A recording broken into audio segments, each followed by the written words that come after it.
بسم الله الرحمن الرحيم. نحمده ونصلي على رسوله الكريم، أما بعد. فقد قال رسول الله صلى الله عليه وسلم: الطهور شطر الإيمان،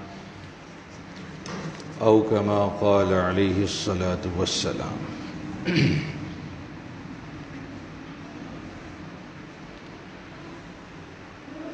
بزرگان محترم اور برادران عزیز،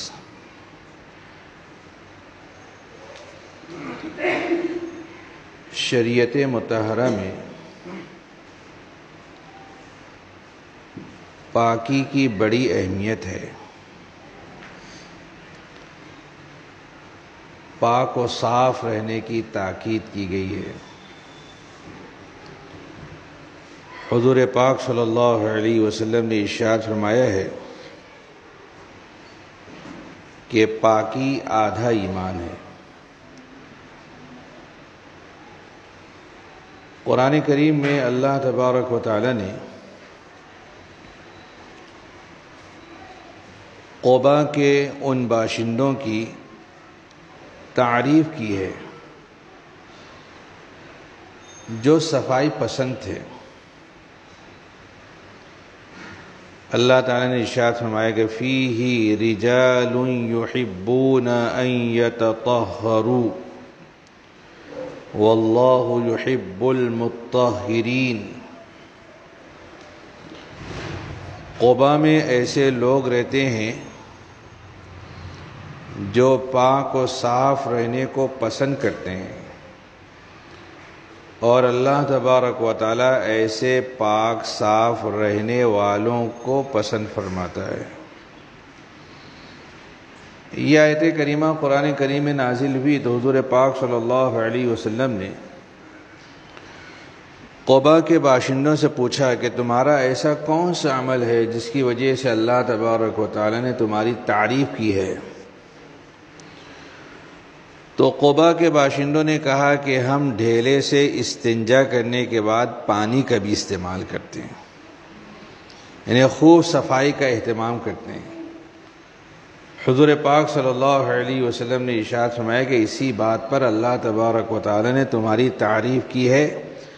اپنی اس عادت پر قائم رہو، برقرار رہو، یعنی صفائی کا اہتمام کرتے رہو.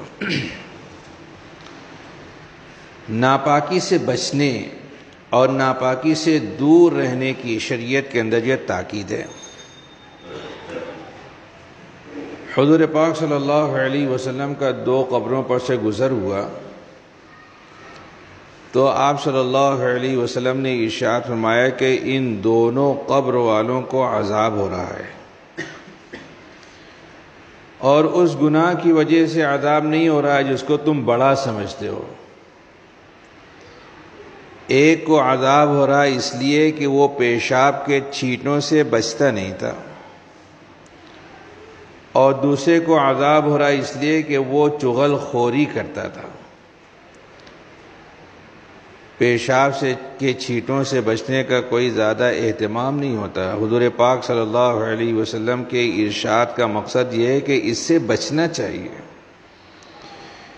اس نجاست سے بچنے کا اگر اہتمام نہیں کیا گیا تو عذاب قبر کا مستحق ہو سکتا ہے، عذاب قبر کا شکار ہو سکتا ہے.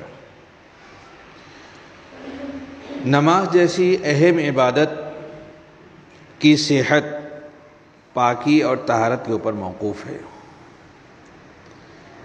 نماز پڑھنے والے مصلی کا بدن، اس کا کپڑا اور نماز پڑھنے کی جگہ پاک و صاف ہونا ضروری ہے. عربی زبان کے 2 لفظ ہیں، ایک ہے طہارت، ایک ہے نجاست. طہارت کا مطلب ہے پاکی اور نجاست کا مطلب ہے ناپاکی.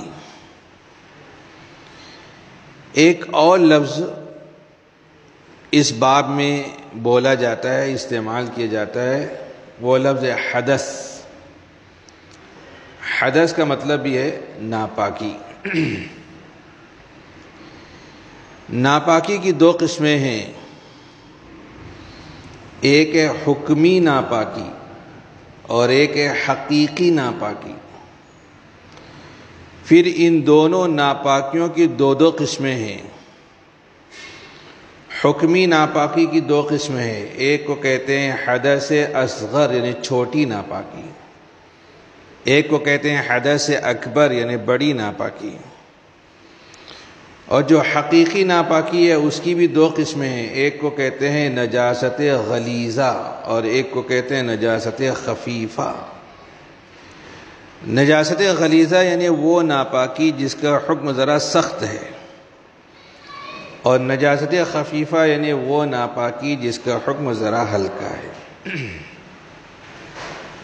پاکی اور ناپاکی کے سلسلے میں یہ باتیں بہت اہم ہیں، طہارت کے سلسلے کی یہ بنیادی باتیں ہیں۔ عام طور پر یہ باتیں تقریر و بیان کا موضوع بننے نہیں پاتی۔ خطبہ اور واعظین عام طور پر ان باتوں کو جو ہے اپنے بیان میں، اپنے مذاکروں کے اندر جو نہیں لاتے۔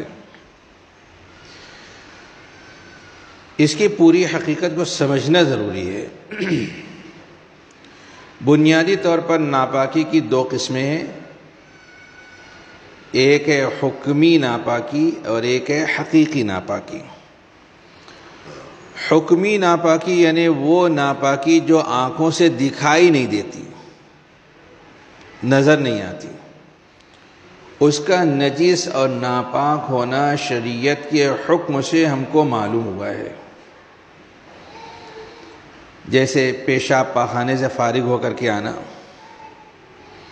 بدن کے اوپر کوئی ظاہری نجاست نہیں لگی ہے، لیکن ابھی یہ بندہ ایک قسم کا ناپاک ہے، اسی طریقے سے وہ نماز نہیں پڑھ سکتا ہے جب تک کہ وضو کر کے وہ اس نجاست کو دور کر کے طہارت حاصل نہ کرے۔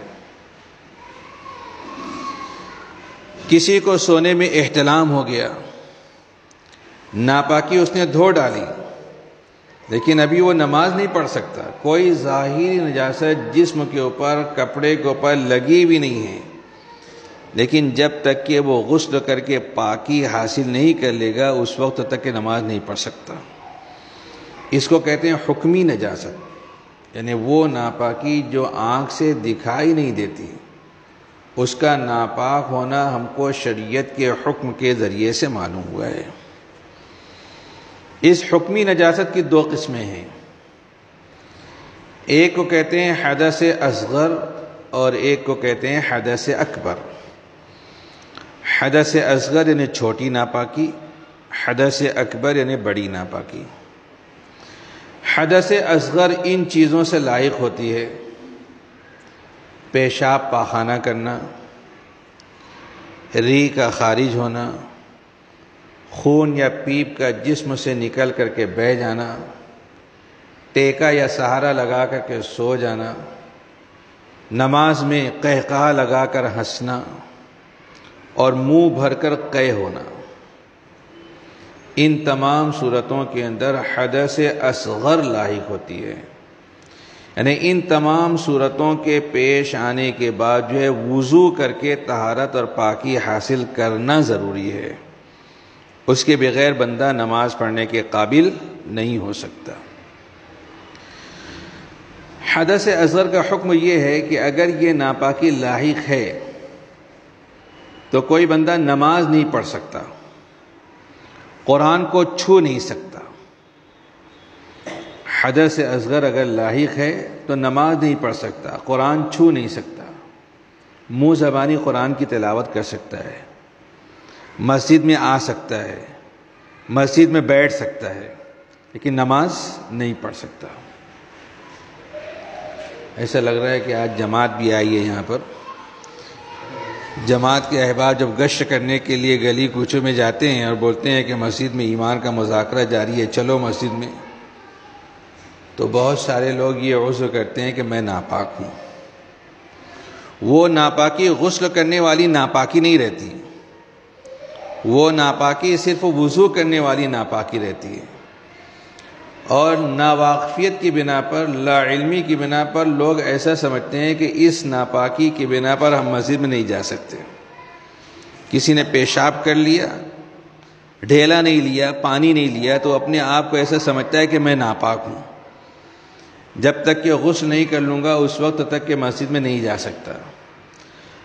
پیشاب کر لینے کے بعد اگر استنجا نہیں کیا، ڈھیلے یا پانی کا استعمال نہیں کیا، تو وہ پاک ہے، مسجد میں آ کر بیٹھ سکتا ہے، مسجد میں آ کر بیٹھ سکتا ہے۔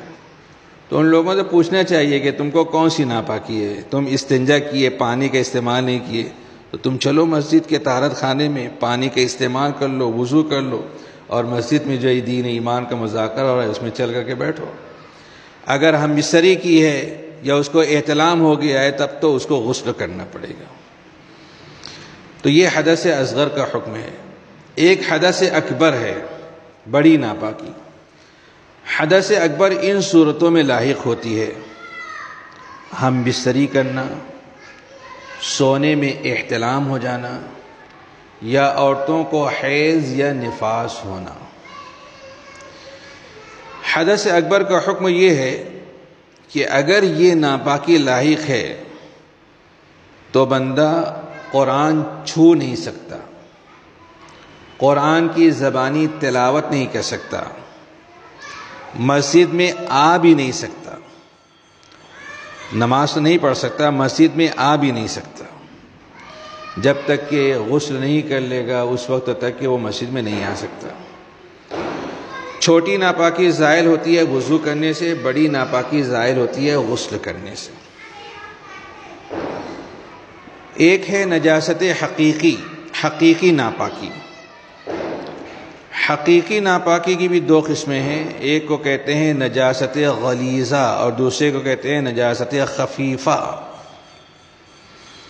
نجاست غلیظہ یعنی وہ ناپاکی جس کا حکم ذرا سخت ہے، اور نجاست خفیفہ یعنی وہ ناپاکی جس کا حکم ذرا ہلکا ہے۔ نجاست غلیظہ میں یہ چیزیں شامل ہوتی ہیں، یہ چیزیں آتی ہیں: انسان کا پیشاب پاخانہ، انسان اور جانوروں کا خون، منی، شراب، تمام قسم کے گوبر یعنی گائے بھینس کا گوبر، اور بکری اور بھیڑ کی مینگنی، اور گھوڑے اور گدھے کی لید، کتے اور بلی کا پاخانہ، اسی طریقے سے مرغی اور بطخ کی بیٹ، یہ ساری کی ساری چیزیں نجاست غلیظہ ہیں۔ اس میں اہم ترین چیز پیشاب پاخانہ ہے اور خون ہے۔ چھوٹے دودھ پیتے بچوں کا پیشاب پاخانہ بھی نجاست غلیظہ ہے۔ عام طور پر لوگ یہ سمجھتے ہیں کہ چھوٹے شیرخوار بچے ہیں تو ان کا پیشاب پاخانہ ناپاک نہیں ہوتا، ان کا پیشاب پاخانہ بھی بالغ مردوں، بالغ انسانوں کے جیسا ہی نجس ہے، ناپاک ہے۔ نجاست غلیظہ کا حکم یہ ہے کہ اگر یہ نجاست ہتھیلی کی گولائی کے بقدر یا اس سے کم جسم یا کپڑے پر لگی ہے تو معاف ہے۔ معاف ہونے کا مطلب یہ ہے کہ اتنی مقدار میں یہ ناپاکی جسم یا کپڑے پر لگی رہ گئی اور نماز پڑھ لی گئی تو نماز ہو جائے گی، اعادے کی ضرورت نہیں۔ ویسے جو چیزیں نجاست غلیظہ میں شامل ہیں، اگر پہلے سے علم ہے کہ یہ نجاست کپڑے پر لگی ہوئی ہے تو اس کو دھوئے بغیر نماز پڑھنا مکروہ ہے۔ اگر پڑھ لی گئی تو نماز کے اعادے کا حکم نہیں ہے۔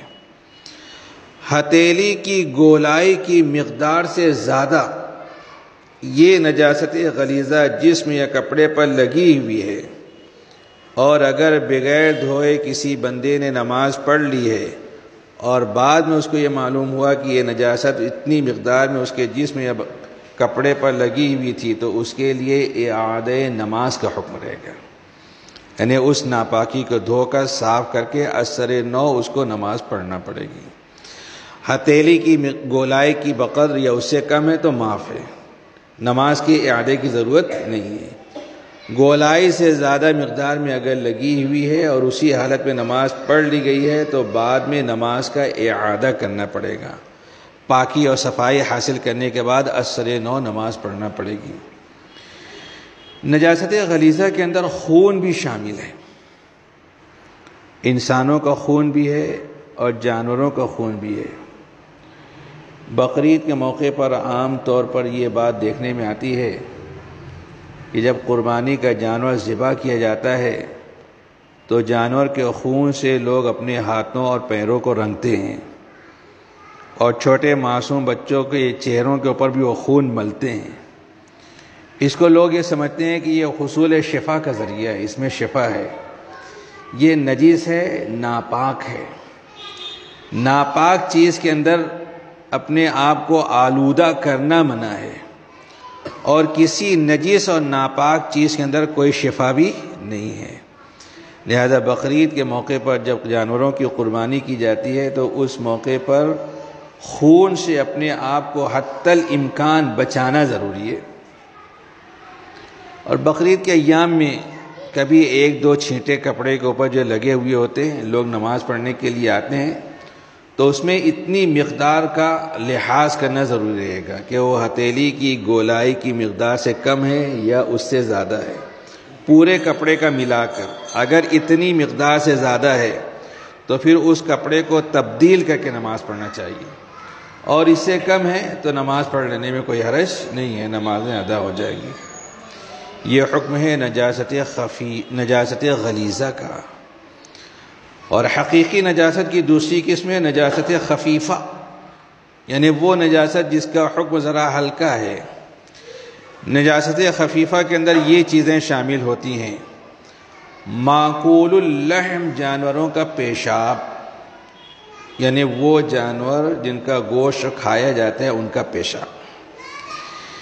اسی طریقے سے تمام حرام پرندوں کی بیٹ، جیسے چیل، کوا اور طوطا وغیرہ، اس کی بیٹ جو ہے نجاست خفیفہ ہے۔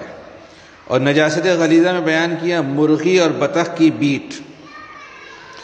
حلال پرندوں میں مرغی اور بطخ کی بیٹ کے علاوہ جتنے پرندے ہیں ان کی بیٹ پاک ہے۔ کبوتر، فاختہ، بگلا، اس کی بیٹ پاک ہے۔ اگر وہ کپڑے یا بدن کے اوپر جو لگ گئی ہے تو کوئی حرج کی بات نہیں ہے، نماز پڑھنے میں کوئی مذائقہ نہیں ہے، اور اعادہ نماز کا بھی کوئی حکم نہیں رہے گا۔ نجاست خفیفہ کا حکم یہ ہے کہ اگر یہ نجاست کپڑے کی 1/4 کی بقدر یا اس سے کم لگی ہے تو معاف ہے، 1/4 سے زیادہ مقدار میں لگی ہے تو پھر پاک و صاف کپڑا پہننا ضروری ہے، اس نجاست کو دھونا ضروری ہے، اسی کے ساتھ میں نماز پڑھ لی ہے تو نماز کا اعادہ کرنا ضروری ہے۔ 1/4 کا مطلب یہ ہوتا ہے کہ کسی بھی جزء کا 4 برابر حصہ کر کے 1 حصہ۔ اب اس 1/4 کے اعتبار میں جو ٹکڑے کپڑے کے ہوتے ہیں وہ سب الگ الگ شمار ہوں گے۔ جیسے کپڑے کے اندر جو آستین ہوتی ہے، دونوں آستینوں کا الگ الگ اعتبار ہوگا۔ کلی والا کرتا ہوتا ہے تو کلی کا الگ اعتبار ہوگا، کلی کے علاوہ حصے کا الگ اعتبار ہوگا۔ کپڑے کے آگے کے دامن کا الگ اعتبار ہوگا، پیچھے کے دامن کا الگ اعتبار ہوگا۔ پاجامہ یا پتلون ہے تو اس کے دونوں پائچوں کا الگ الگ اعتبار ہوگا۔ اسی طریقے سے جسم کے جو اعضاء ہیں ان اعضائے بدن کے اوپر ناپاکی لگی ہوئی ہے تو ان کا الگ الگ اعتبار ہوگا۔ ایک ہاتھ کا الگ اعتبار، دوسرے ہاتھ کا الگ اعتبار، ایک پیر کا الگ اعتبار، دوسرے پیر کا الگ اعتبار، سامنے کے حصے کا الگ سے اعتبار، پیچھے کے حصے کا الگ سے اعتبار۔ ان اجزاء کے اعتبار سے 1/4 کا لحاظ رکھا جائے گا کہ یہ نجاست 1/4 سے زیادہ مقدار میں تو نہیں لگی ہے۔ اگر زیادہ مقدار میں لگی ہوئی ہے تو نماز پڑھنا جائز و درست نہیں رہے گا۔ یہ نجاست اور پاکی کے تعلق سے پورے مفصل احکام ہیں۔ یہ سلسلہ بیان عام سلسلہ بیان کی طرح نہیں ہے۔ دوسرا واعظ و بیان آپ سنیں گے تو دامن جھاڑ کر کے چلے جائیں گے، لیکن یہ باتیں یاد رکھنے کی ہیں۔ ان تمام باتوں کا تعلق عمل سے ہے۔ اگر آپ سن کر کے صرف چھوڑ دیں گے تو یہ باتیں یاد نہیں رہیں گی، اس کا آپس میں مذاکرہ کرنا ضروری ہے۔ جب آپس میں مذاکرہ ہوتا رہے گا تو بات جو ہے یاد رہے گی اور عمل کے اندر جو یہ باتیں آئیں گی۔ یہ ایک عام واعظ و بیان نہیں ہے، نماز کی ایک کلاس کے جیسا یہ بیان ہے۔ مدرسے میں ہم بچوں کو بولتے ہیں کہ پہلے سے سبق یاد کر کے آؤ، اور سبق کی چھٹی ہونے کے بعد جو دوبارہ اس کا تکرار و اعادہ کرو۔ جب تکرار و اعادہ ہوگا تو بات یاد رہے گی، آپس میں اس کا مذاکرہ ہوگا تو یہ بات یاد رہے گی۔ اپنے شہر کے اندر جو حج کلاس چلتی ہے، زندگی میں عموماً ایک بندہ ایک ہی مرتبہ حج کرتا ہے، لیکن اس حج کلاس میں شرکت کر کے وہ حج کی تمام باتوں کو جو سیکھتا ہے۔ یہ نماز تو روزانہ جو 5 وقت بندہ پڑھتا ہے، تو اس کو کتنا سیکھنا اور اس کو کتنا یاد رکھنا ضروری ہے وہ ظاہر ہے۔ اور آپ لوگ جانتے ہیں کہ دین کا کوئی ایک باب اگر بندہ سیکھے یا سکھائے تو اس کو 1000 رکعت نفل پڑھنے کا ثواب ملتا ہے۔ یہ جتنی باتیں میں نے اس وقت بیان کی ہیں، یہ دین کا ایک باب ہے۔ طہارت اور نجاست کا یہ پورے باب کا بیان ہے۔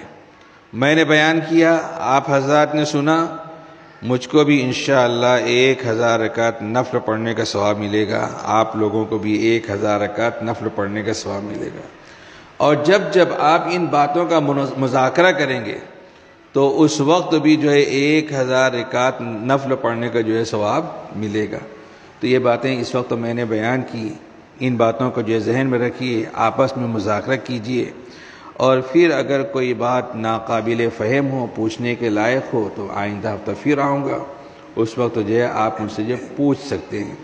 عام طور پر خطیب اور واعظ بیان کر کے چلا جاتا ہے اور پھر سامعین اور مقررین کا آپس میں تال میل نہیں رہتا ہے۔ میں صرف بیان کر کے چلا نہیں جاؤں گا، آئندہ ہفتہ پھر آؤں گا، تو میرے اور آپ کے درمیان میں تال میل رہے گا، ربط و تعلق رہے گا۔ جو باتیں سمجھ میں نہیں آئیں آپ مجھ سے پوچھیں گے تو انشاءاللہ یہ ساری کی ساری باتیں جو ہے ذہن نشین جو ہے ہوتی چلی جائیں گی۔ آج انہی باتوں کے اوپر جو اکتفا کرتا ہوں، انشاءاللہ آئندہ ہفتہ وضو اور غسل کرنے کا طریقہ اور اس کے جو شرعی احکام ہیں وہ بیان کی جائیں گے۔